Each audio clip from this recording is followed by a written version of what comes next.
Bugabula South constituency is located in Bugabula County in Kamuli district. Its geographical location is in Busoga sub-region in southeastern part of Uganda. One of the key geographical features in the constituency is the River Nile on its way from Lake Victoria into Lake Choga. Bugabula South is essentially a rural area with farming as a major economic activity occupying the residents. Its population is estimated at about 110,000 people with an annual population growth of 3.4% annually. Bugabula South constituency is made up of 4 sub-counties, and they are Kitayunja, Bulopa, Butansi, and Nawendo. The population here are mainly subsistence farmers, and the major crops that are grown are maize, coffee, and sweet potatoes, plus a host of other food crops. Some parts of the constituency, like Nalwali Trading Center, have electricity. However, few people here use the power because they cannot afford it. The power was extended to the area in a move by government to disarm the FDC's Salam Musumba, strong challenge for LC5 seat in 2007. 5 people are lined up in a contest to become the next MP of Bugabula South. The incumbent MP and State Minister of Lands is Asman Chiyinji. He has been MP since 2006 when he beat the FDC Salam Musumba to take the seat on an NRM ticket. But this time round, Chiyinji is fighting for his political life. He is running as an independent after he was piped in the NRM primaries by newcomer Henry Kibalya. A former guild president at Makerere University in 2005, Kibalya is a flag bearer for the NRM party. The FDC is represented by veteran Salam Musumba, who represented Bugabula South for 2 consecutive terms before the advent of multi-party politics that put her in the opposition. The Uganda's People's Congress is represented by Ayas Alibawa. The second independent in the race is Kaweleka George. However, the main contenders in the race are the NRM's Kibalya, incumbent MP Chiyinji, who still thinks he has a big chance of winning, and FDC's Salam Musumba. This time round, the decision on who will be MP after February 18th rests in the hands of 57,412 registered voters. That notwithstanding, however, the people in Bugabula South still live in abject poverty. Poverty and inadequate social services are the main issues faced by the electorate in Bugabula South. They also strongly believe they have not had their fair share of the national cake, and the constituency has been left behind in national development programs. As a rural constituency where subsistence farming is the mainstay, this is not hard to see. The electorate want that candidate who can best address these problems. My house leaks and I have no clothes. The next leader should come to our rescue.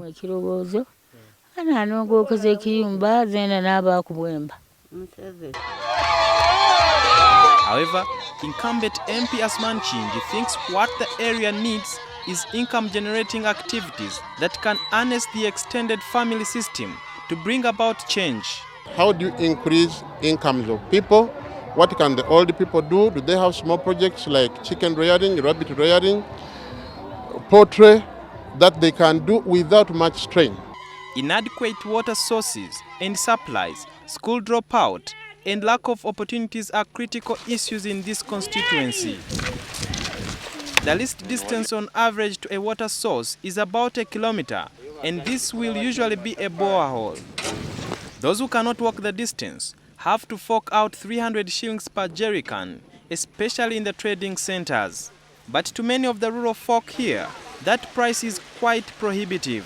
As a result, an average family can ill afford a jerrycan per day, meaning that bathing regularly, for instance, is a luxury. Our wives wake up early in order to walk long distances to fetch water from a borehole that is rusty and hard to pump. The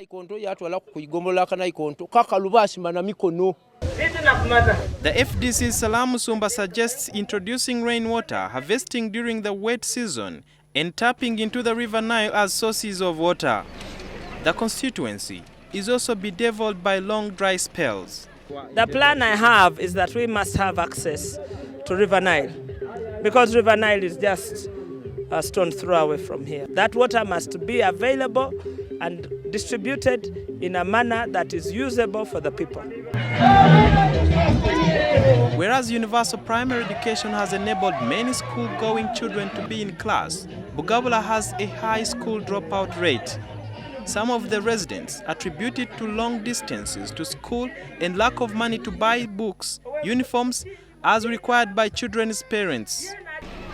School dropout and unemployment are other key problems in Bugabula, which the aspiring candidates have to contend with. By 2006, Bugabula South only had one government-aided secondary school serving a population of 110,000 people. To incumbent MP Asman Chinji, the solution is very simple: provide the people with the means to earn income. For example, the youth, every year we are going to have 20 million. That is a category which will be helped to generate its own income. So as you enhance income, the capacities of the people to meet basic needs like pens and books will also be enhanced. But besides the high dropout rates among pupils, another problem is teacher absenteeism because they are not housed at the schools. Teachers here report to government-aided schools at 11 a.m. If government can't handle this, let's dig and pay our children's fees. As a consequence, most children who finish primary 7 never acquire sufficient knowledge. Most end up making a living by making bricks, for example, while the rest end up in subsistence farming. Here, after working tirelessly, one can make 9,000 shillings every 2 days, and after making 1,000 bricks. The electorate think the issue of underemployment or unrewarding work can be solved by creating markets for their produce like maize and coffee. Bugabula South is relatively fertile, but the problem is the markets for the crops produced here. Access roads are in a very poor shape, and as a result, some of the farmers do not even bother to harvest their coffee because they will have nowhere to sell it. For those who can, a kilo of coffee without husks, commonly known as mboko, fetches between 1,500 to 3,500 shillings depending on the grade. Maize farmers also face a similar problem, and Kamuli has a substantial amount of farmland dedicated to maize growing. Bugabula South constituency lies on a huge chunk of land that is still fertile. The main crop grown here for income generation and food is maize, but there is still a paradox of diamond and water here, where a kilo of maize ranges between 100 shillings and 400. This means for a farmer to afford a bar of soap, he or she needs to sell at least 6 kilos. So what is the problem? If we had a good policy that would promote maize production and maize price, these people would be rich. The problem is accessing farmers to key markets like Mbale and Kampala, where a kilo of maize flour goes for about 800 shillings. However, the NRM flag bearer Henry Kibalia and his party chairman in Kitayunja sub-county think the solution is to mobilize farmers into smallholder groups so as to have strength in numbers into the marketplace. They believe better markets can be found if the farmers hold their maize in one place in order to find better markets outside the district. Kibalia thinks the MP can play this crucial role. If we get some people who can buy maize at a higher price, keep it somewhere, and look for market after storing it, not waiting for a peasant who will be in a big problem, waiting to get some little money to send a kid back to school, then you squeeze that one. However, this could be undone due to prevalence of pests and weevils and the lack of insecticides and pesticides. But the NRM flag bearer thinks this can also be overcome if farmers are organized. We can even advise that let us have bigger stores. When we get bigger stores, then we can get pesticides that can help us fight the weevils we can get spray that can help us. Access to medical services is another challenge that parliamentary contenders have to fix. This is due to the long distances to the medical facilities or lack of money to buy medicine. Most private clinics here are small and unlicensed and sell mostly painkillers and anti-malaria drugs. They say government clinics render free services, but they charge us money whenever we go for treatment. Whatever the case, the electorate here are hopeful that if roads are worked on and markets created for their produce, living standards would gradually improve. But all this will depend on whether they will cast their votes on leaders who will best address the issues affecting them. Sudhir Biarhanga, NTV.